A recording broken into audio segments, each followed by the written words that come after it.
ഞാനിന്ന് ഈ വീഡിയോ ചെയ്യുന്നത് സാമൂഹ്യ മാധ്യമത്തിൽ കണ്ട രണ്ട് വിചിത്ര കാഴ്ചകളുടെ പ്രത്യയശാസ്ത്രപരമായ സ്വാധീനം മനുഷ്യൻ്റെ മനസ്സുകളിൽ ഉണ്ടാക്കി തീർക്കുന്ന ഒരു സംഗതിയെക്കുറിച്ച് നിങ്ങളോട് പറയുന്നതിന് വേണ്ടിയാണ്.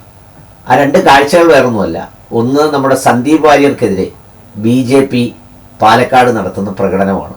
മറ്റൊന്ന്, നമ്മുടെ പാർട്ടി വിട്ടുപോയ CPIM-ൻ്റെ നേതാവും ജില്ലാ പഞ്ചായത്ത് വൈസ് പ്രസിഡൻറ്റുമായ വിപിൻ, അദ്ദേഹത്തിനെതിരെ അദ്ദേഹത്തിൻ്റെ ഭാര്യ മിൻസ ബഷീർ എന്നോ മറ്റോ പേരുള്ള ഒരു സഹോദരി കേക്ക് മുറിച്ച് ആഘോഷിക്കുന്നത് കാണുന്ന ദൃശ്യവുമാണ്. ഇത് രണ്ടും ഞാൻ പറയാൻ കാരണം, പൊതുവിൽ ആളുകളൊക്കെ പറയും ഈ മതം തലയ്ക്ക് പിടിച്ചാൽ ആളുകൾ അങ്ങനെയായിത്തീരും, ഇങ്ങനെയായിത്തീരും, അതില്ലാതായാൽ എല്ലാം ഇല്ലാതായിത്തീരും എന്നൊക്കെ പറഞ്ഞാൽ, ഈ സ്നേഹത്തിനും ഇഷ്ടത്തിനും വിദ്വേഷത്തിനും പ്രതികാരത്തിനും ഒക്കെ വ്യത്യസ്ത ഭാവങ്ങളുണ്ട്. ചിലർ സ്നേഹിക്കുന്നതും ഒരുമിച്ച് ജീവിക്കുന്നതും ഒരുമിച്ച് നടക്കുന്നതുമൊക്കെ വിദ്വേഷത്തിൻ്റെ മറ്റൊരു തലത്തിലുള്ള ഭാവത്തിലാണ്. അപ്പോൾ യഥാർത്ഥത്തിൽ അവർ പ്രകടിപ്പിക്കുന്നത് സ്നേഹമല്ല, യഥാർത്ഥത്തിൽ അവർ പ്രകടിപ്പിക്കുന്നത് വിദ്വേഷം തന്നെയാണ്. കേൾക്കുമ്പോൾ ഇത്തിരി സങ്കീർണത തോന്നുമെങ്കിലും ഞാൻ കഴിയാവുന്നത് പോലെ അതിനെ വിശദീകരിക്കാം. അതിൽ ആദ്യത്തേത് നിങ്ങൾ കാണേണ്ടത് ഈ സന്ദീപ് വാര്യർക്കെതിരെ നടന്ന ആ പ്രകടനവും അതിൻ്റെ മുദ്രാവാക്യവുമാണ്.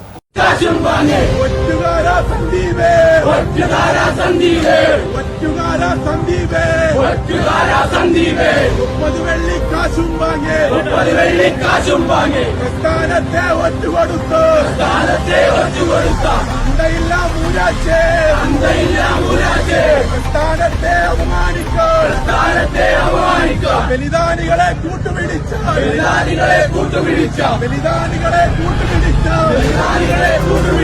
പട്ടാപ്പകലിൽ പാലക്കാട്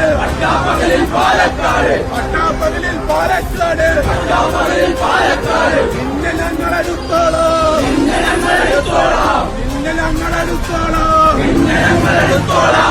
പട്ടാപ്പകലിൽ പാലക്കാട് നിന്നെ ഞങ്ങൾ എടുത്തോളാം. ഇതാണ് മുദ്രാവാക്യം. എന്താ അതിൻ്റെ മീനിങ്, എന്താ അതിൻ്റെ ഇൻ്റർപ്രിട്ടേഷൻ? പട്ടാപ്പകലിൽ പാലക്കാട് വെച്ച് കാണിച്ചു തരാമെന്നാണ് പറയുന്നത്. ഇതിനെ ചിലപ്പോൾ ചിലരൊക്കെ വിളിക്കുമ്പോൾ മാത്രം കൊലവിളിയായി മാറുകയും ഇല്ലെങ്കിൽ ബാക്കി എല്ലാ തലത്തിലും അത് സ്വാഭാവികമായി തീരുകയും ഒക്കെ ചെയ്യുന്നുണ്ട്. രണ്ടാമത്തെ ദൃശ്യം കണ്ടത് ഈ പറയുന്ന പ്രത്യയശാസ്ത്രപരമായ സൗഹൃദത്തിലൂടെയുള്ള ബന്ധം വളർന്ന് മതവും വേണ്ട വിശ്വാസവും വേണ്ട എന്നൊക്കെ പറഞ്ഞ് ഒരുമിച്ചൊരുപക്ഷെ ആഘോഷമാക്കി ജീവിതം തുടങ്ങിയ രണ്ടാളുകൾ സ്വന്തം ഭർത്താവ് പാർട്ടി വിട്ടുപോയപ്പോൾ ഭാര്യ തന്നെ കേക്ക് മുറിച്ച് ആവേശം പങ്കുവെക്കുന്ന ചിത്രവും കഴിഞ്ഞ ദിവസം തന്നെ സാമൂഹ്യ മാധ്യമത്തിൽ വന്നു. അപ്പോൾ ഇതിൻ്റെ രണ്ടിൻ്റെയും മനഃശാസ്ത്രപരമായ ഒരു പ്രത്യേകതയുണ്ട്, രാഷ്ട്രീയമായ പ്രത്യേകതയല്ല. മനഃശാസ്ത്രപരമായ പ്രത്യേകത എന്താണെന്ന് ചോദിച്ചാൽ, ഇപ്പോൾ ഒരു പ്രത്യയശാസ്ത്രത്തിൽ നിന്ന് മാറി വേറൊരു പാർട്ടിയിലേക്ക് മാറിയതേ ഉള്ളൂ സന്ദീപ് വാര്യർ. അതുവരെ സന്ദീപ് വാര്യർ ഏറ്റവും ഇഷ്ടപ്പെട്ട ആളും സ്നേഹമുള്ള ആളും ആണെന്നാണ് നമ്മളെല്ലാവരും ധരിക്കുന്നത്. പക്ഷേ യഥാർത്ഥത്തിൽ ചില പ്രത്യയശാസ്ത്രങ്ങളിൽ ഈ ആളുകൾ സ്നേഹിക്കുന്നത് തന്നെ, അല്ലെങ്കിൽ സ്നേഹത്തോടെ കൂടുന്നത് തന്നെ വേറൊരു വിദ്വേഷത്തിലൂടെ മറ്റൊരാളിനെ ഇല്ലാതാക്കാനുള്ള ഒരു സ്നേഹമാണ്. അത് നിഷ്കളങ്കമായ സ്നേഹമല്ല. കുറച്ചുകൂടി സിമ്പിളായി പറഞ്ഞാൽ, സുരേഷ് ഗോപിയെ ഇപ്പോൾ എല്ലാവരും സ്നേഹിക്കുന്നു. സുരേഷ് ഗോപി ആ സംഗതിയിൽ നിന്ന് മാറിയാൽ നമുക്ക് സ്നേഹമുണ്ടെങ്കിൽ നമുക്ക് തോന്നുന്ന നിരാശയും സങ്കടവും ഒക്കെ ആയിരിക്കും. പക്ഷേ അടുത്ത നിമിഷം മുതൽ കൊലവിളി മുദ്രാവാക്യം വിളിക്കണമെങ്കിൽ അത് സ്നേഹത്തിന് വേണ്ടിയുള്ള, അല്ലെങ്കിൽ സ്നേഹമാകുന്ന ഒരു കാരണത്തിന് വേണ്ടി ഒത്തുചേർന്ന ഒരു നിഷ്കളങ്കമായ സംഗതിയല്ല.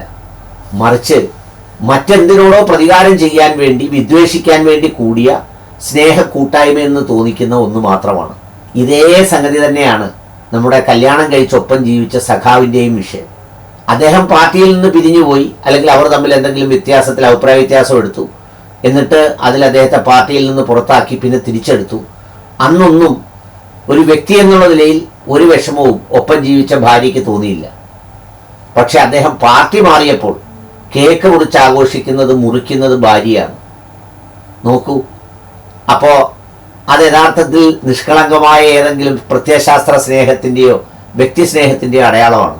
അല്ല, വിദ്വേഷം ഉള്ളിൽ നിറച്ച മറ്റൊരു വികാരമാണ്. ഇങ്ങനെ വിദ്വേഷിക്കുന്നവരാണ് നമ്മൾ ചിലപ്പോൾ പറയുന്നത് പലതിനെയും വെട്ടിമുറിച്ചവരാണ്, തകർത്തെറിഞ്ഞവരാണ്, കാലുമുടക്കി മതത്തെ ദൂരോട്ടടിച്ചവരാണ് എന്നൊക്കെ പറയുന്നത്. അതിൻ്റെയൊക്കെ യഥാർത്ഥ ആന്തരിക ഭാവം വിദ്വേഷവും വെറുപ്പും തന്നെയാണ്. സ്നേഹമായോ ഐക്യമായോ ഒക്കെ നമുക്ക് തോന്നുമെങ്കിൽ അതാണ് ഞാൻ പറയാൻ ശ്രമിച്ചത്.